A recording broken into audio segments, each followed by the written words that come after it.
மதிக்கும் உன் நிலைமை கொஞ்சம் இறங்கி வந்தால் நிழலும் கூட விதிக்கும்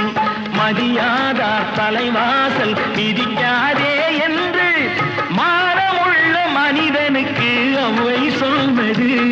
அது அவ்வை சொன்னது அதில் அர்த்தம் உள்ளது பரமசிவன் கழுத்தில் இருந்து பாம்பு கேட்டது கருடா சௌக்கியமா